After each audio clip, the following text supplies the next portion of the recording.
ಆದ ಮೇಲೆ ಈ ಎಲ್ಲದು ದೋಷ ಅಂತ ಗಣಿಸಲ್ಪಡ್ತದೆ. ಇದೆಲ್ಲವೂ ದೋಷವಾದರೆ ಆದರೆ ಇದಕ್ಕೊಂದೇ ಒಂದು ಪರಿಹಾರ. ಏನದು?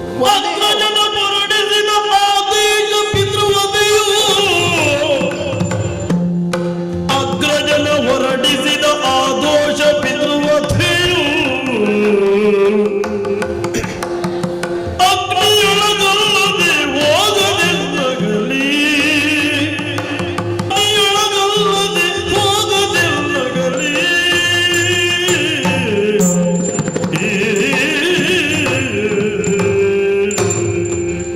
ಯಾವ ರಾಮಚಂದ್ರಮನ ಪಟ್ಟಾಭಿಷೇಕದ ಆ ಸೌಭಾಗ್ಯವನ್ನು ಕಣ್ತುಂಬಿಕೊಳ್ಳಬೇಕು ಎನ್ನುವ ಹಾಗೆ ನಮ್ಮ ಜೀವನೋತ್ಸಾಹವನ್ನು ಪಡೆದು ಕುಣಿಯುತ್ತಿರುವಂತಹ ತಂದೆ ರಾಮನನ್ನು ಕಾಡಿಗೆ ಕಳುಹಿಸಿದ ಕಾರಣದಿಂದ ತಮ್ಮ ಪ್ರಾಣವನ್ನು ಕಳಕೊಳ್ಳುವಲ್ಲಿಗೆ ಬಂದರು ಅಂತಾದರೆ ಅದು ಕೇವಲ ನೀವಾಡ್ತೀರಿ ಸಹಜ ಸಾವು ಅಲ್ಲ.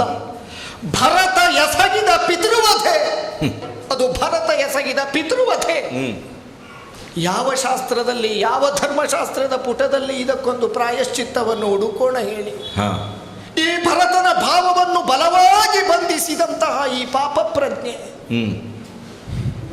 ಯಾರ ದಿವ್ಯವಾದಂತಹ ಶ್ರೀರಕ್ಷೆಯಲ್ಲಿ ಈ ಪ್ರಪಂಚದ ಸುಖ ಎನ್ನುವ ಹಾಗೆ ಅಯೋಧ್ಯೆಯ ಪ್ರಜೆಗಳೆಲ್ಲ ರಾಜಾರಾಮನನ್ನು ಕಾಣುವ ತವಕದಲ್ಲಿದ್ದರೋ ಅಂತಹ ರಾಮನಿಗೆ ನಾರು ಬಟ್ಟೆಯನ್ನುಟ್ಟುಕೊಳ್ಳುವ ಆ ದೌರ್ಭಾಗ್ಯ ಸ್ಥಿತಿಯನ್ನು ತಂದ ಭರತ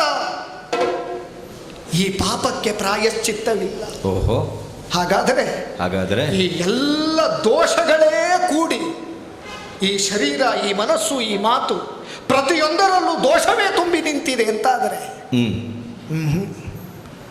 ಇದಕ್ಕೆ ಪ್ರಾಯಶ್ಚಿತ್ತ ಇಲ್ಲ. ಹಾಗಂತ ಪ್ರಾಯಶ್ಚಿತ್ತ ಅಂತ ಒಪ್ಪಿ ಮುನ್ನಡೆಯದಿದ್ದರೆ ಜನ್ಮ ಜನ್ಮಾಂತರಕ್ಕೂ ಬಿಡದ ಪಾಪವೇ ಹೌದಿದು.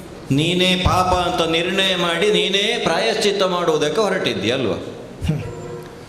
ಕಶ್ಮಲವೋ ಒಳಿತ, ಯಾವುದನ್ನು ಎಲ್ಲಿ ಹಾಕಿದರೆ ಸುಟ್ಟು ಭಸ್ಮವಾಗುತ್ತದೆ? ಅಗ್ನಿಯಲ್ಲಿ.